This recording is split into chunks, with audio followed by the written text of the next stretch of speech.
말씀 같이 보시겠습니다. 출애굽기 19장 16절에서 25절 말씀 함께 봉독하시겠습니다. 셋째 날 아침에 우레와 번개와 빽빽한 구름이 산 위에 있고 나팔 소리가 매우 크게 들리니 진중에 있는 모든 백성이 다 떨더라.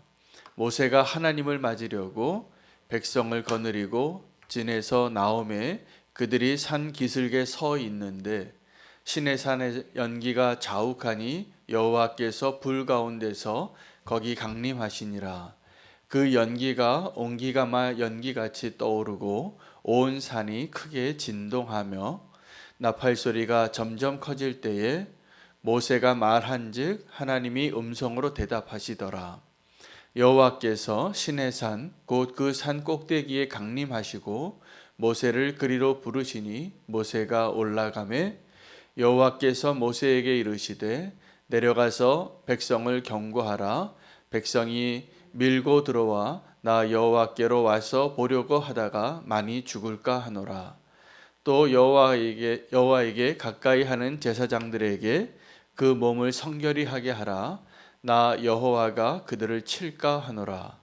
모세가 여호와께 아뢰되 주께서 우리에게 명령하여 이르시기를 산 주위에 경계를 세워 산을 거룩하게 하라 하셨사온즉 백성이 시내산에 오르지 못하리이다. 여호와께서 그에게 이르시되 가라. 너는 내려가서 아론과 함께 올라오고 제사장들과 백성에게는 경계를 넘어 나 여호와에게로 올라오지 못하게 하라. 내가 그들을 칠까 하노라. 모세가 백성에게 내려가서 그들에게 알리니라. 아멘. 하나님의 말씀입니다. 오늘 출애굽기 19장의 후반부에 해당하는 내용은 이스라엘 백성이 시내산 앞에 나아가는 것을 준비하고 여호와께서 그 하나님의 산 시내산에 강림하시는 그 장면을 기록한 본문이 되겠습니다. 하나님께서 두 가지 마음이 있으셨습니다. 이스라엘 백성을 향하여 하나님과 이스라엘 백성의 그 만남을 준비하는 자리인데 하나님의 마음 안에는 정말 이스라엘 백성을 만나고 내게로 가까이 오기를 원하고 지금 그 일을 위하여 독수리 날개 등에 업고 날아오게 한 것처럼 애굽에서 건져서 이 시내산까지 사실은 하나님에게로 인도하신 것이죠. 그러나 그들이 하나님을 만나기 위해서는 준비되어야 하고 성결케 하지 못한다면 그들은 위험한 처지에 있기 때문에 하나님께서 먼저 모세를 만나고 그들을 경계하게 하는 명령을 내리십니다. 그리고 다시 아론과 함께 올라와서 하나님의 음성을 듣고 이제 다음 본문이 이제 십계명을 받는 장면이 되겠습니다. 우리가 하나님과의 거리를 생각해 볼 시간입니다. 하나님과 우리와의 거리는 친밀하지만 지금 본질적으로 우리는 하나님과 가까이 할 수 없는 죄인인 것을 먼저 알아야지 하나님께 나아갈 수 있는 은총을 입을 수 있습니다.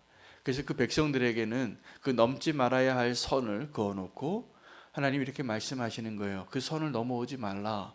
넘어오면 내가 그들을 칠까 하노라. 다윗의 시대에 그 하나님께서 하나님이 기뻐서 하나님께로 나아가고 하나님의 언약궤를 인도하려고 하다가 하나님이 치신 사람이 있었습니다.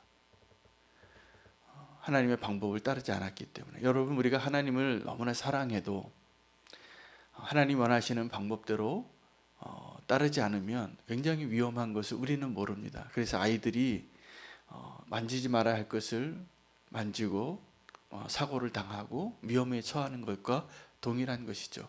하나님은 그것을 막기 위하여 선을 그어 놓으신 것입니다. 이 선을 너희는 아직 넘어오지 말라. 사실은 하나님과의 만남을 위해서 우리가 먼저 해야 될 것은 하나님이 정하신 선을 넘지 않는 겁니다. 여러분, 그 기차가 철로를 벗어나면 대형 사고잖아요. 자동차로 운전을 할 때도 면허 시험 보신 지 오래돼서 기억이 나실지 모르겠지만 우리가 운전할 때 넘지 말아야 할 선이 있고 넘어도 되는 선이 있습니다. 이렇게 두 줄로 되어 있는 노란 선은 넘어가면 안 됩니다.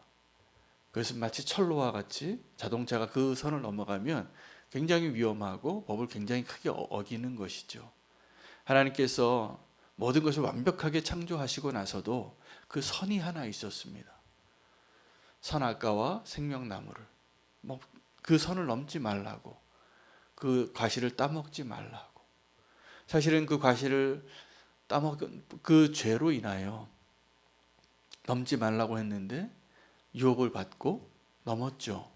근데 그 죄의 대가가 이렇게 클 줄 알았다면 아담이 그 사과를 먹었겠습니까? 아니에요. 처음에 우리가 그 선을 넘을 때 그것이 그렇게 큰 위험과 나의 그 작은 실수 하나가 그렇게 엄청난 하나님과의 거리를 멀어지게 하고 그 원죄 때문에 그 후손들이 다 죄인이 되는 이런 엄청난 일이 벌어질 거라고 상상도 하지 못했을 겁니다. 그래서 지금도 하나님께서 우리에게 선을 그어 놓으신 것이 있어요. 그것이 사실은 구별이에요. 너가 하나님의 백성이니 하나님 백성답게 자신을 거룩하게 살라.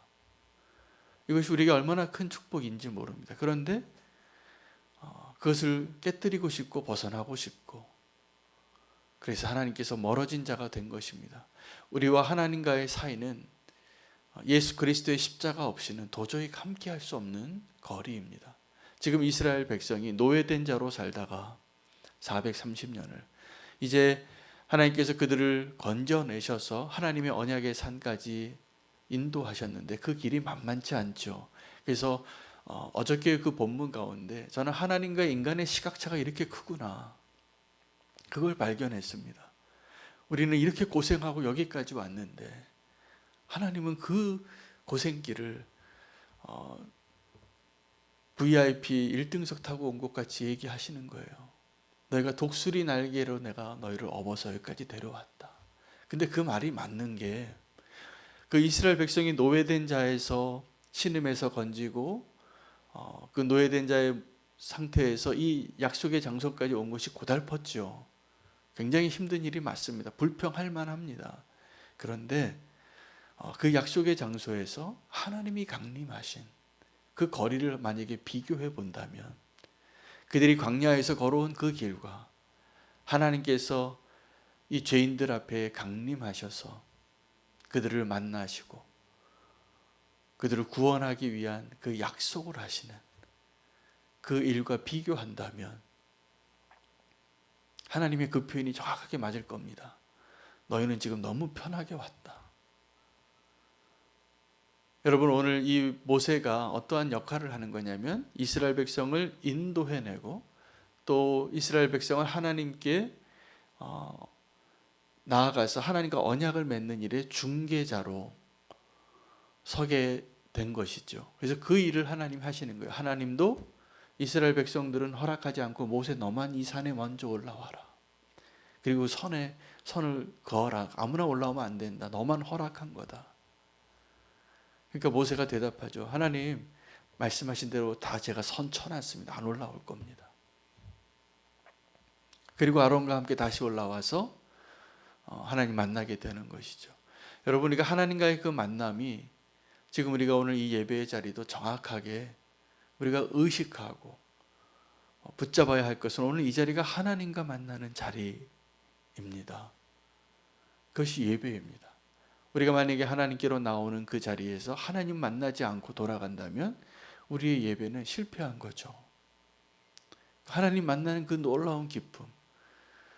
문제는 하나님은 우리를 그렇게 만나고 싶어 하는데, 죄인인 우리를, 자격 없는 우리를 그렇게 만나고 싶어 하시는데 우리가 하나님을 별로 만나고 싶어 하지 않는데 문제가 있는 거죠. 우리는 하나님 앞에 나오기보다는 나쁜 친구 사귀는 게 훨씬 더 좋잖아요. 하나님을 만나는 것이 나에게 있어 가장 중요한데 우리는 하나님 만나는 것이 부담스러울 때가 많은 거예요. 오늘 이 모세의 모습에서 모세의 역할과 예수 그리스도의 역할을 좀 비교할 필요가 있습니다. 연관이 아주 많습니다. 지금 모세가 한 일은 정확하게 예수 그리스도께서 하시고자 한 일을 대신해서 그 일을 하고 있는 것이죠. 하나님께로 인도하는 겁니다. 하나님의 백성은. 그런데 이 모세가 한 일은 하나님과의 이스라엘 백성과의 만남을 통해서 약속을 맺게 하는 자리로 나오게 한 것이고, 예수님께서 하신 일은 그 모세가 한 그 약속을 성취하신 일을 하신 겁니다. 동일한 자리로 우리를 인도하지만 아주 너무나 그 내용으로 봤을 때는 비교해 본다면 모세와 예수님의 그 역할이 결과가 너무나 차이가 나는 것이죠. 모세는 하나님의 백성으로 이제 그들을 만드는 거죠. 이 약속을 주고 너희가 이 계명을 지키면 나의 백성이 되고 이 땅에서 그리고 하나님의 백성으로 살게 되리라.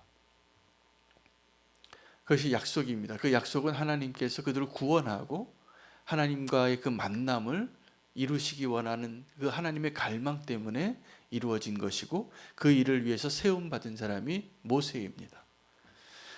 자, 근데 모세가 그 이스라엘 백성을 그 하나님의 그 약속의 자리까지는 인도하고 약속까지 주어졌는데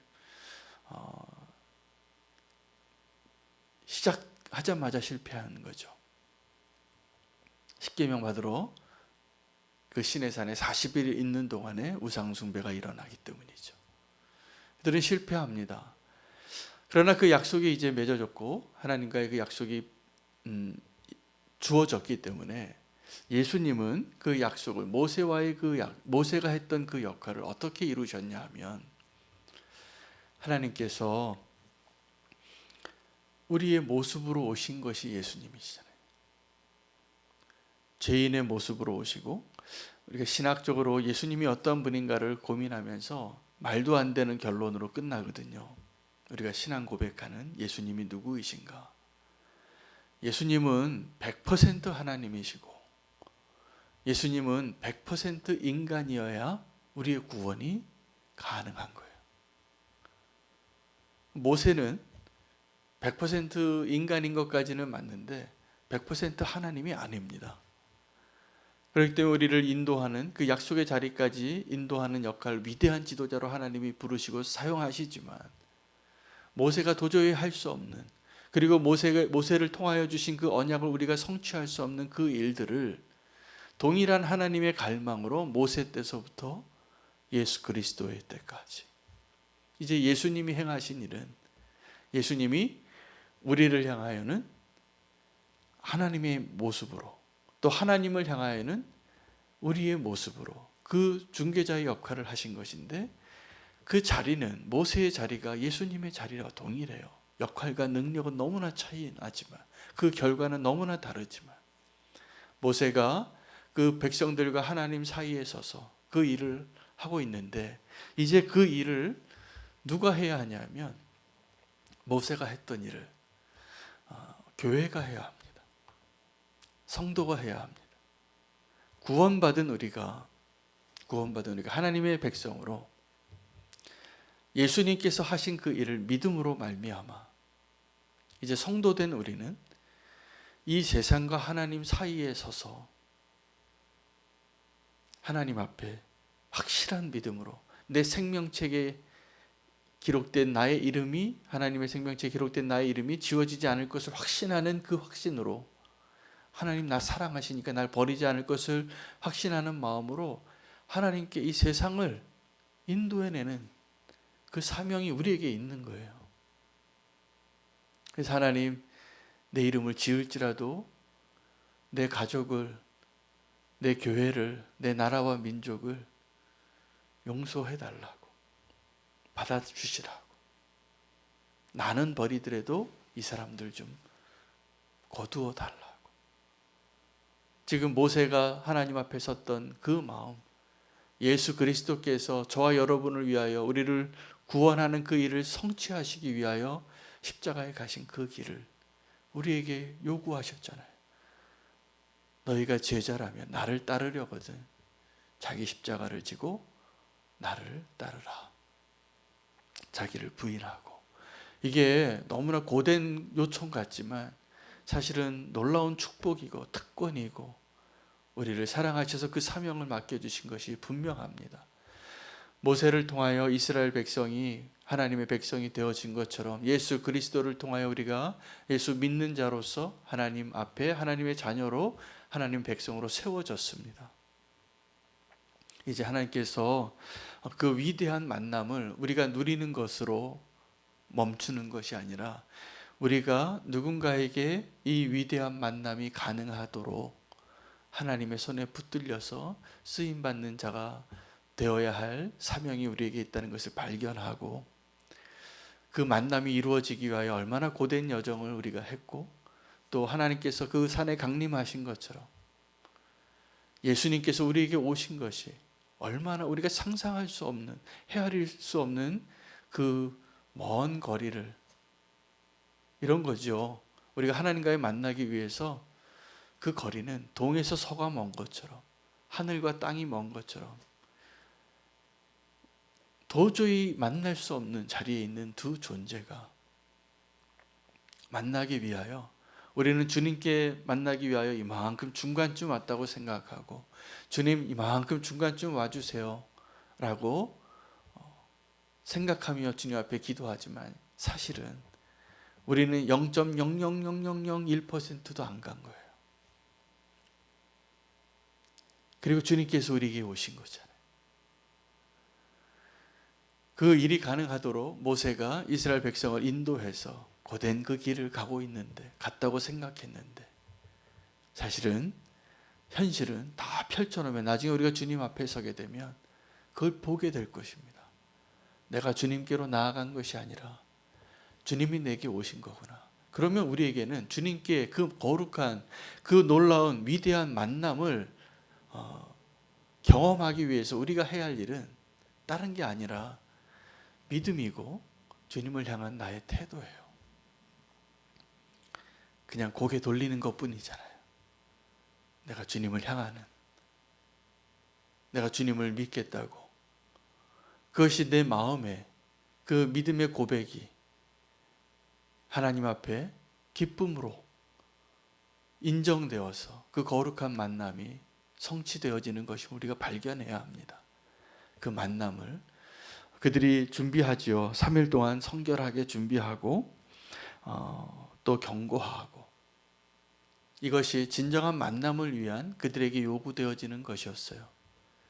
거룩하게 되어지는 것. 준비된 채로. 여러분, 우리가 하나님과의 그 거룩한 만남을 원하신다면 오늘 우리가 해야 될 것은 이 모세가 인도하던 이스라엘 백성들에게 요구한 그 준비보다 한 가지가 더 필요한데 믿음입니다. 믿음. 우리가 이제 예수 그리스도를 알고 예수 그리스도의 십자가를 통하여 하나님께로 나아가는 자가 되려면 우리에게 찾아오신 그 하나님을 알고 믿음으로 사는 자가 될 때 우리가 그 놀라운 은총을 누리게 될 것이라 믿습니다. 세상과 온 땅은 가는 데 없고 오직 예수 그리스도만 보이는 그 믿음. 그 믿음을 주님이 원하시고 이제 그 위대한 만남이 이루어진다면 이 세상을 향하여 우리가 하나님과 우리의 관계가 사실은 아버지와 자녀의 사이이지만 그 만남이 이루어지기 전에는 하나님과 우리의 사이는 정확하게 원수 사이였습니다. 그래서 바울이 그렇게 이전에 우리의 모습을 원수된 자였고 멀리 있었던 자였고 외인이었는데 이제는 다 바뀐 거죠. 원수된 자가 자녀가 되고 멀리 있던 자가 가까이 있는 자가 되고 외인이었던 자가 이제 그 안에 있는 자가 되는 것이죠. 여러분 우리가 그 믿음으로 오늘 주님을 만날 수 있는 은혜가 있기를 원합니다. 야곱이 그 야복 강가에서 하나님의 얼굴을 보았기 때문에 원수가 아직 해결되지 않은 용서가 되지 않았던 서로에게 그 에서 형을 만나는 것이 그렇게 두려웠는데 그 원수를 만나면서 화해하게 되고 놀라운 축복을 누리게 되는데 그때 야곱이 했던 그 고백이 하나님의 얼굴이에요. 원수를 바라보는데 하나님의 얼굴을 바라보는 것처럼 여러분, 우리가 하나님을 만나는 그 만남이 내가 원래 누구였었고 두 가지 모습이 다 있는 겁니다. 내 존재 안에는 그 가까이 할 수 없는 죄인의 모습, 원수였던 그 모습을 주님께서 어떤 은총으로 나를 자녀 삼아 주시고 그 얼굴을 보여주셨는가를 알게 되면 이제 형 에서를 향하여 나아가서 화해하고 그 내 원수 보고 싶지 않은, 가까이 하고 싶지 않은, 내 평생의 소식 듣고 싶지 않은 그러한 사람에게 나아가서 하나님의 얼굴을 보여주는 자, 그리고 볼 수 있는 자 되기를 축복합니다. 오늘 이스라엘 백성이 하나님께로 인도함 받은 그 은총이 오늘 저와 여러분에게 있기를 원합니다. 그리고 사명을 발견하기를 원합니다. 내가 하나님의 백성으로 세워지는 것뿐만이 아니라 이제 내가 하나님의 백성으로서 이 세상을 아버지께로 인도해낼 수 있는 모세의 역할, 또 예수님의 제자의 사명 감당할 수 있는 자가 되게 해달라고. 여러분, 세상에는 여러 가지 이유로 얼굴 안 보고 살고 원수 되고 싶고 소식 끊고 싶고 보고 싶지 않은 사람이 너무 많아요. 그런데 우리가 바로 그 사람과의 관계에서 하나님 앞에 그런 존재였는데 하나님이 나를 그렇게 회복시켜 주신 것을 믿게 된다면 이제 우리의 남은 사명은 이 원수되었던 세상을 하나님의 자녀된 자로 또 하나님께로 소개하고 드러내고 이 세상에 하나님과 우리가 이전에 죄인 되었던 우리가 이렇게 화목하게 될 수 있는 것을 세상에 보여주는 사명이 남아 있습니다. 오늘 우리가 그것을 위해서 기도하기를 원합니다. 나와 원수된 자, 하나님과 원수된 자를 위해서 우리가 축복하며 기도하기를 원합니다. 그래서 오늘 이 자리가 우리 자신을 거룩하게 성결하게 준비하고 또 하나님께로 인도하기 위하여 우리가 중보해야 할 그 대상을 위하여 우리 자신을 내어드리고 부르짖는 자리가 되기를 원합니다. 오늘 이 기도 제목 말씀 붙잡으시고 그 위대한 만남을 우리에게 또 우리를 통하여 허락하여 주시옵소서. 주의 이름 부르고 기도하겠습니다. 주여